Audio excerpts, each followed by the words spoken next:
اعوذ باللہ من الشیطان الرجیم بسم اللہ الرحمن الرحیم۔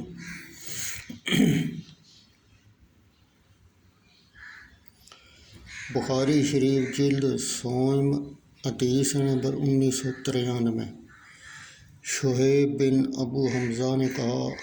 ہم سے ابو الزناد عبداللہ بن ذکوان نے عبداللہ بن رمان بن حرمز علاج سے، انہوں نے حضرت ابو ہریرہ رضی اللہ تعالیٰ عنہ سے بیان کیا، رسول اللہ صلی اللہ علیہ وسلم نے فرمایا، اس وقت تک قیامت قائم نہیں ہوگی جب تک کہ دو بڑی جماعتیں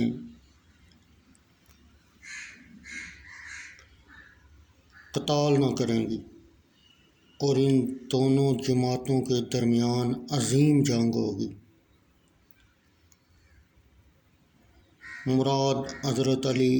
اور امیر معاویہ رضی اللہ تعالیٰ عنہ کی جنگ ہے،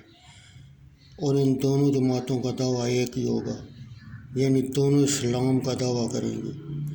اور قیامت قائم نہ ہوگی حتیٰ کہ 30 کے قریب چھوٹے دجال ظاہر ہوں گے، اور ہر ایک یہی کہے گا وہ اللہ کا رسول ہے، اور قیامت قائم نہ ہوگی حتیٰ کہ علم قبض کر لیا جائے گا،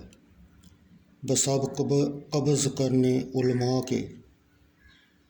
اور زلزلے بکثرت ہوں گے، اور زمانہ قریب ہو جائے گا۔ مراد کی حقیقت ہے کہ دن اور رات برابر ہو جائیں گے، اور فتنے ظاہر ہوں گے، اور حرج بکثرت ہوگا، اور حرج یعنی قتل ہے، اور قیامت قائم نہ ہوگی یہاں تک کہ تم میں مال کی کثرت ہوگی، اور مال کو بہائے گا حتیٰ کہ مالک مال کو غم و حزن لاحق ہوگا کہ اس کا صدقہ کون قبول کرے گا، حتیٰ کہ سب جو شخص اس کا صدقہ قبول کرے اس کی طلب میں غمناک ہوگا، حتیٰ کہ اس کو پا لے گا، حتیٰ کہ وہ اس پر صدقہ پیش کرے گا، اور جس پر وہ صدقہ پیش کرے گا وہ کہے گا مجھے اس کی کوئی حاجت نہیں، اور حتیٰ کہ لوگ محلات میں ایک دوسرے پر فخر کریں گے، یہاں تک کہ کوئی شخص کسی شخص کی قبر پر سے گزرے گا،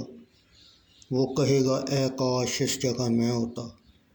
اور حتیٰ کہ سورج مغرب سے طلوع ہوگا، اور جب سورج مغرب سے طلوع ہوگا اور لوگ اس کو دیکھیں گے تو سب کے سب ایمان لے آئیں گے۔ یہ وہ وقت ہوگا کہ نفس کو اس کا ایمان نفع نہیں دے گا، اور جو اس سے قبل ایمان نہ لایا تھا یا ایمان کے ساتھ اچھا کسب نہ کیا تھا، البتہ قیامت ضرور قائم ہوگی، حالانکہ دو آدمی نے اپنا کپڑا اپنے درمیان تاکہ اس کی بھی کریں، اور وہ اس کی خرید و فروخت نہ کر سکیں گے، اور نہ اس کو لپیٹ سکیں گے، اور البتہ قیامت ضرور قائم ہوگی، حالانکہ تحقیق کوئی شخص اپنی اٹھنے کا دودھ لے کر واپس لوٹے گا اور اس کو پی نہ سکے گا، البتہ ضرور قیامت قائم ہوگی۔ اس مال میں وہ اپنے حوض پر لیٹ رہا ہوگا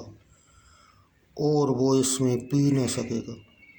البتہ قیامت ضرور قائم ہوگی اس حال میں کہ ایک شخص لقمہ اپنے منہ کی طرف اٹھائے گا اور وہ اس کو کھا نہیں سکے گا، یعنی اس کے منہ میں لقمہ ڈالنے سے قبل یا اس کو چبانے سے قبل قیامت قائم ہوگی۔